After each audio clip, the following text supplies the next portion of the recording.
नमस्कार दोस्तों, गार्गी क्लासेस पर आपका स्वागत है। डेट आज की 23 जनवरी 2022। देख लेते हैं इंडियन एक्सप्रेस की इंपॉर्टेंट न्यूज़ जो अभी हम इस वीडियो में डिस्कस करेंगे।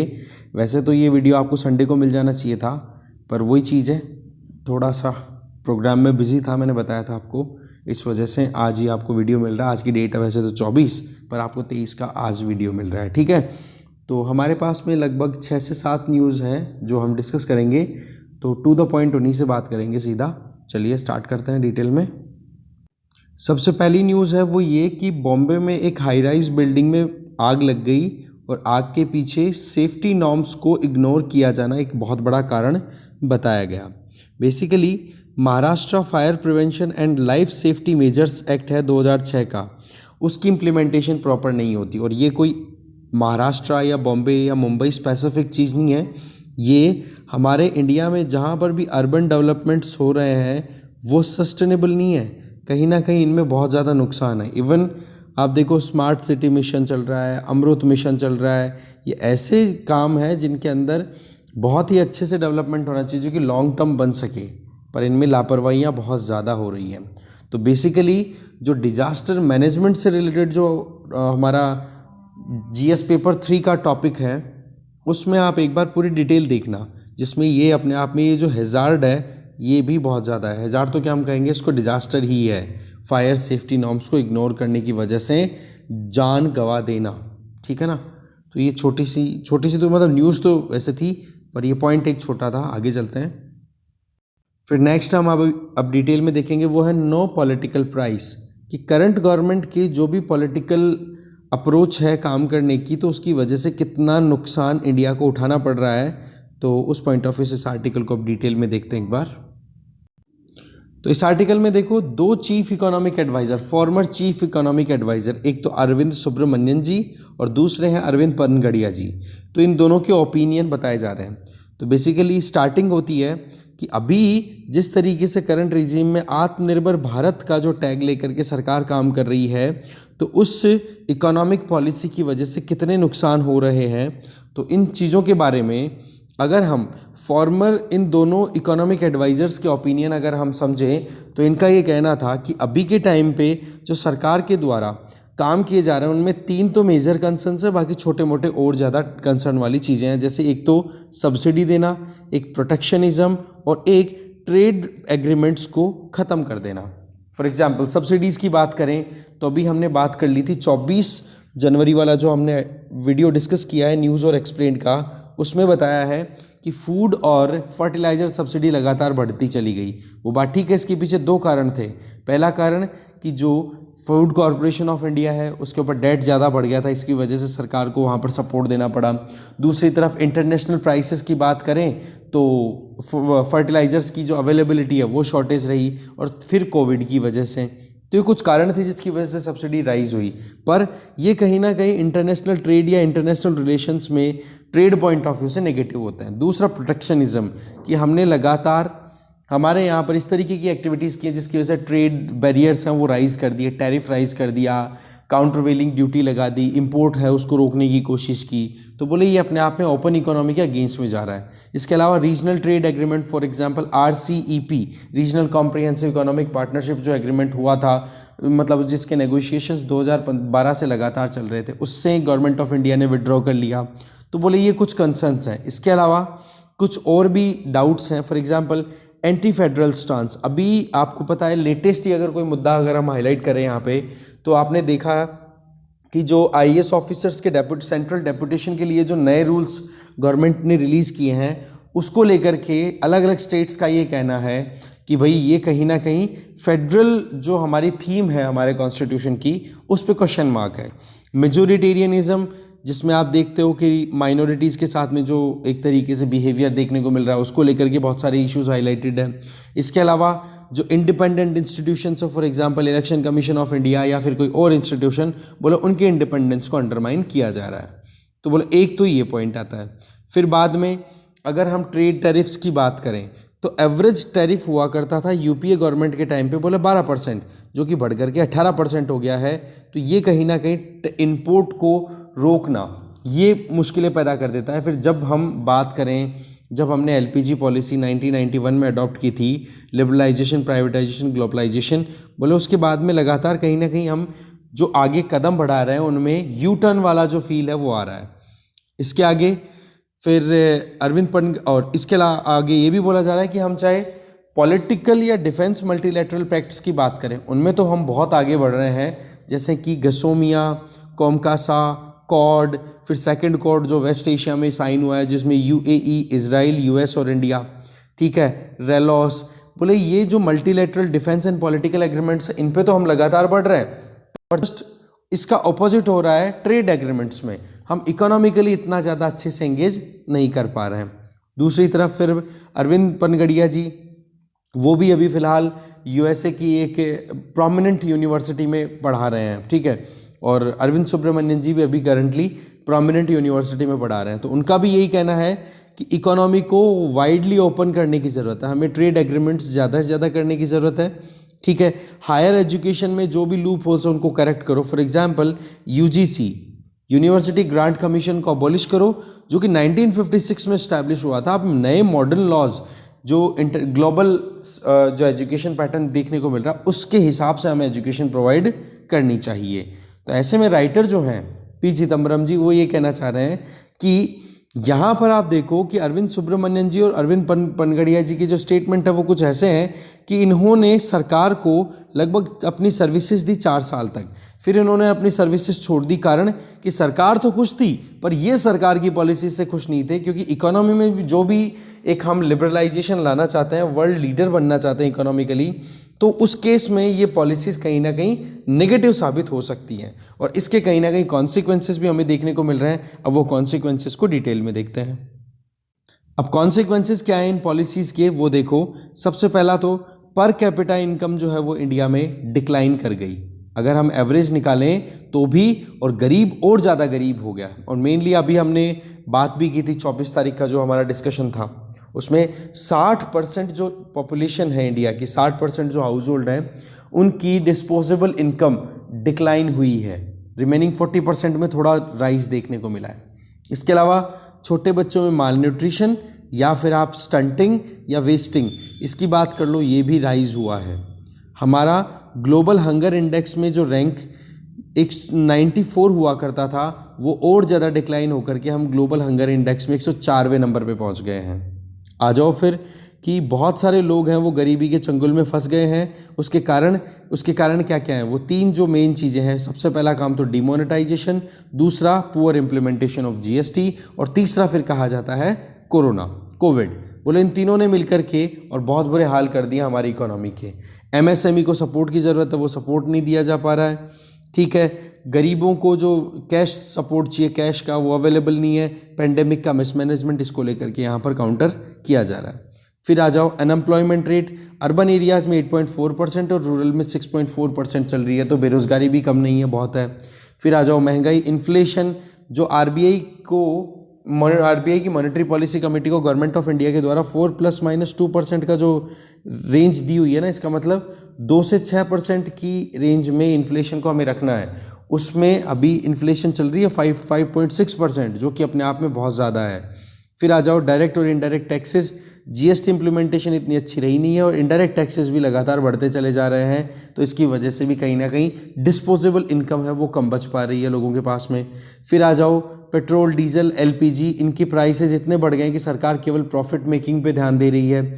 फिर आ जाओ लाइसेंस परमिट पे, कि बहुत सारे ऐसे रेगुलेशंस ला दिए हैं जहां पर सरकार का अप्रूवल, रेड टेपिज्म, ब्यूरोक्रेसी का अप्रूवल के बिना वो काम ही नहीं हो सकता। That means licence permit regime फिर से आ रहा है। फिर आ जाओ मोनोपोलीज में, कि कुछ कंपनियां या फिर कुछ ऐसे सेक्टर्स हैं जहां पर सरकार की ही पकड़ है। क्रॉनी कैपिटलिज्म, जहां पर ब्यूरोक्रेट्स अपने पॉकेट्स को फुलफिल करने के लिए लगातार प्राइवेट सेक्टर के इंडिविजुअल्स के साथ मिलकर के और इन्वेस्टमेंट कर रहे हैं। फिर आ जाओ कि टॉप क्लास बिजनेसमैन हो, इंजीनियर्स हो, मेडिकल पर्सनल हो, साइंटिस्ट हो, ये सारा का सारा इंडिया को छोड़ करके बाहर जा करके सेटल हो रहा है। तो बोले ये ऐसे कॉन्सिक्वेंसेज है जो कि कहीं ना कहीं इकोनॉमिक पॉलिसी के नेगेटिव आउटकम्स हैं।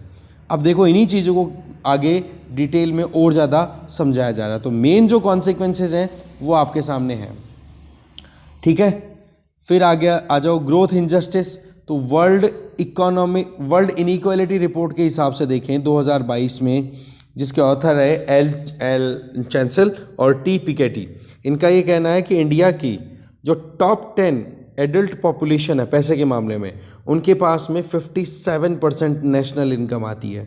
सिर्फ 10 जनों के पास में, 100 जनों को अगर खड़ा किया जाए, उनमें से सिर्फ 10 जने जो सबसे ज़्यादा पैसे वाले हैं, उनके पास में इंडिया की जितनी इनकम उसका 57% जाता है, और रिमेनिंग 90 जनों के पास में ओनली 43%। इसको थोड़ा और क्लियर करें तो कुछ ऐसा कि बॉटम 50% के पास में इंडियन इनकम का कितना आ रहा है हिस्सा, केवल 13%।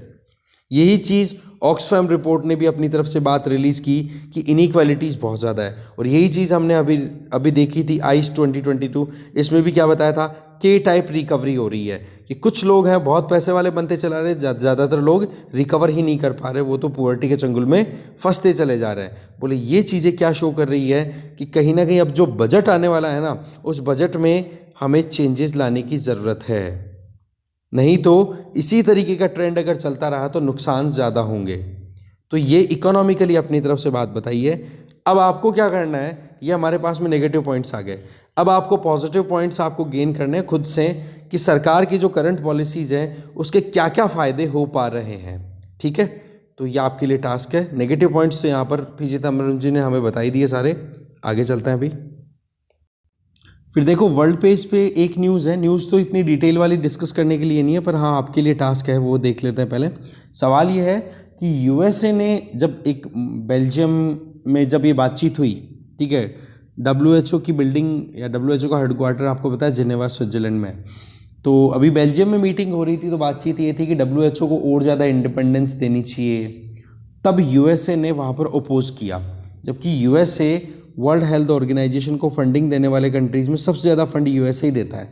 ठीक है, तो यहाँ पर जो बाइडेन रिजीम की जो टेंडेंसी है कि डब्ल्यूएचओ को लॉन्ग टर्म में ये अपनी तरफ से फंडिंग अवेल कराएंगे, एक तो इस पर क्वेश्चन है।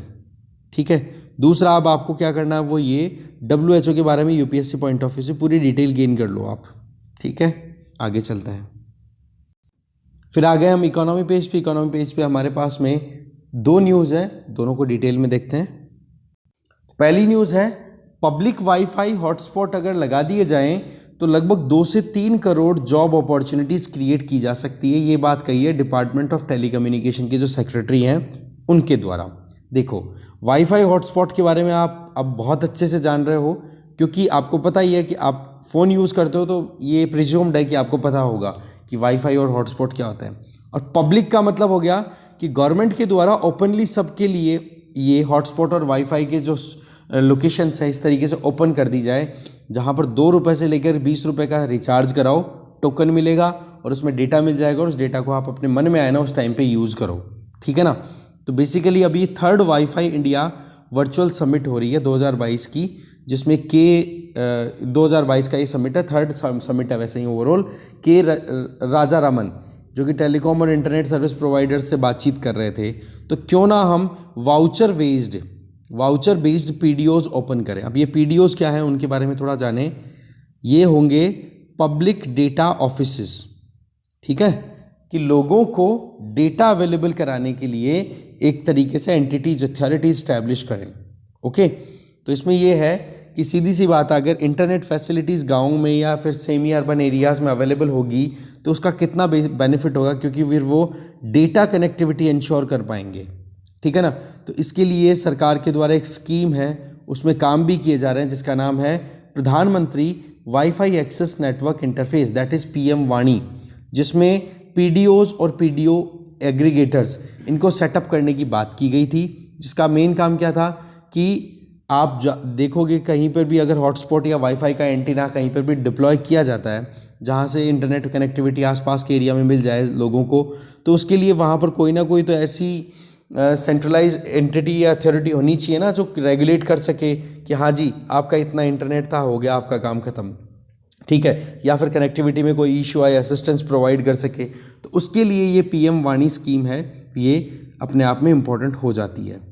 ये पीडीओ का जो आइडिया था ये सबसे पहले किसने दिया था, telecom regulatory authority of India try ने 2017 में। फिर इसके ऊपर 6 महीने बाद में ही पायलट प्रोजेक्ट है पीडीओज़ का, वो कंडक्ट किया, जिसमें फेसबुक या गवर्नमेंट की C जैसी कंपनियों ने पार्टिसिपेट किया कि कैसे हम गाँव में इंटरनेट कनेक्टिविटी को इंक्रीज़ कर सकते हैं। ठीक है, इसके अलावा सरकार के द्वारा एक NDCP that is national digital communication policy, जिसमें टारगेट है 2022 का कि 20 से 30 मिलियन जॉब अपॉर्चुनिटीज़ क्रिएट करनी है हमें स्मॉल मीडियम सेक्टर में, और उसमें मेन रोल प्ले करेगा इंटरनेट। तभी तो स्टार्टअप इकोसिस्टम के लिए भी तो इंटरनेट कनेक्टिविटी की ज़्यादा रिक्वायरमेंट है। ठीक है ना, तो ये इंफ्रास्ट्रक्चर को डेवलप करने में भी रोजगार मिलेगा, तो इंफ्रास्ट्रक्चर डेवलप होने के बाद में इंटरनेट कनेक्टिविटी अवेलेबल होने से भी लोगों को रिमोट एरियाज़ में अपनी जॉब और अपने प्रोडक्ट्स को थ्रू आउट इंडिया बेचने में प्रॉब्लम भी नहीं आएगी, क्योंकि आजकल ऑनलाइन सिस्टम हो गया सारा, है कि नहीं। आगे चलते हैं। फिर आज का इस वीडियो का लास्ट आर्टिकल है that is related to merchant discount rate. देखो, अभी सरकार की तरफ से जो UPI पे और रुपे कार्ड से जो हम ट्रांजैक्शंस करते हैं, है ना, तो उन ट्रांजैक्शंस पर जो मर्चेंट डिस्काउंट रेट है उसको ज़ीरो पे ला रखा था। अब उस ज़ीरो वाली रेट को रिड्यूस मतलब अब बढ़ाने के लिए सिग्नल दे दिए गए हैं, क्योंकि देखो डिजिटल पेमेंट्स को प्रमोट करने के लिए हमारे यहाँ पर एक सेंट्रल गवर्नमेंट की एंटिटी काम करती है that is payment council of India, और उन्होंने फाइनेंस मिनिस्ट्री को रिक्वेस्ट लिखी है कि हमें अब मर्चेंट डिस्काउंट रेट को अब ज़ीरो से बढ़ा देनी चाहिए। कारण कि मर्चेंट्स को इस चीज़ से मर्चेंट्स को डिस्काउंट मिलता है, तो उसकी वजह से जो पेटीएम और ये जो पेटीएम क्या ये जो UPI बेस्ड जो ट्रांजेक्शन्स हो रहे हैं या फिर रुपे डेबिट कार्ड बेस्ड जो ट्रांजेक्शन्स होते हैं, बोलो इसकी वजह से जो मीडिएटर है ना, जो फैसिलिटी अवेल करा रहे हैं, बोलो उनको नुकसान हो रहा है पूरे साल में। हाँ, ये बात ठीक है कि हमारा टारगेट है कि कैसे भी करके ट्रांजेक्शन्स को हम राइज करें, डिजिटल ट्रांजेक्शन्स को, तो उसके लिए हमें ये छूट देनी थी। मर्चेंट आपको पता है व्यापारी होता है, तो इसमें जब भी आप UPI से पेमेंट करते हो तो पेमेंट व्यापारी के अकाउंट में चला गया। अब व्यापारी जो है उसके लिए तो ये फैसिलिटी हुई ना कि उसका माल आराम से बिक रहा है, तो इस केस में व्यापारियों को ये छूट दी गई थी, इसलिए बोल दिया मर्चेंट डिस्काउंट रेट कि एक पर्टिकुलर परसेंटेज कुछ उनके वो लगता, टैक्स लगता, जिससे क्या होता है कि कुछ भी लेन देन अगर वो करते हैं तो वो परसेंट गवर्नमेंट को जाता। अब गवर्नमेंट ने क्या कर रखा है कि हमें डिजिटल पेमेंट्स को राइज करना है, तो ये जो मर्चेंट है ना, व्यापारी है, इसको थोड़ी छूट दे दी जाए कि कोई नहीं, आप अपने यहाँ पर फैसिलिटी अवेलेबल कराओ, जिससे कि आसानी से लोग जो हैं वो अपना लेन देन डिजिटली कर सकें। तो इस चीज़ को प्रमोट करने के लिए मर्चेंट डिस्काउंट रेट है उसको जीरो कर दिया था। तो MDR क्या है? ये एक तरीके की merchant discount rate is a fee जो चार्ज की जाती है मर्चेंट पर। कब? जब merchant UPI, digital wallet, debit card, credit card, इनसे पेमेंट रिसीव करते हैं। ठीक है, तो अब इसमें नुकसान किसको हो रहा है? अगर मर्चेंट डिस्काउंट रेट है उसको जीरो पे कर दिया, है ना, कि कोई मर्चेंट को कोई लोड नहीं है, एकदम मर्चेंट को फ्री कर दिया, तो इस केस में क्या हो गया कि मर्चेंट ने अपना माल भी बेच दिया और लेन देन में कुछ भी माथापच्ची नहीं हुई, जबकि आराम से पेमेंट होने में कोई इश्यू नहीं आया। तो इस केस में क्या हो जाता है कि अब जो है वो बैंक है या फिर जो भी वॉलेट फैसिलिटी अवेल कराने वाली जो एजेंसीज हैं, कंपनियां हैं, उनको फ़ायदा नहीं होता। उनको लगभग आप यहाँ पे देखो कि लगभग 5500 करोड़ रुपए का एक साल में नुकसान हो चुका है। तो इस केस में बोले अब ये इस MDR को हमें ख़त्म करना होगा, हमें कहीं ना कहीं इस पर राइज करना होगा ये, ठीक है, जिससे मर्चेंट को कुछ पैसा देना हो। पर इसमें देखो दूसरी तरफ नुकसान की बात यह है कि अगर MDR जो है मर्चेंट डिस्काउंट रेट, इसको अगर रिमूव ही कर दिया जाता है, जीरो से अगर राइज कर दिया जाता है, तो जो UPI पेमेंट्स हो रहे हैं ना, वो कहीं ना कहीं रिड्यूस हो सकते हैं। रुपए कार्ड के थ्रू जो पेमेंट्स हो रहे हैं उस पर अगर मर्चेंट को कुछ पेमेंट करना पड़ेगा तो मर्चेंट अपने पॉकेट से थोड़ा ना देगा, वो तो कंज्यूमर पे लोड बियर करेगा। तो अगर 2-4 रुपये भी एक ट्रांजैक्शन पे बढ़ते हैं 100-200 रुपये के, तो फिर वो तो प्रॉब्लम फिर कंज्यूमर के लिए हो जाएगी।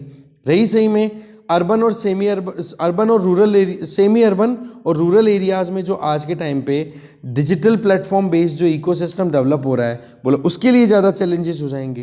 तो ये है, तो MDR होता क्या है ये आप ज़रूर यहाँ से अच्छे से समझ लो, ठीक है। तो देखो इस डिस्कशन में जो भी थी चीज़ें उनको हमने डिटेल में देख लिया है। Thank you very much for watching this video.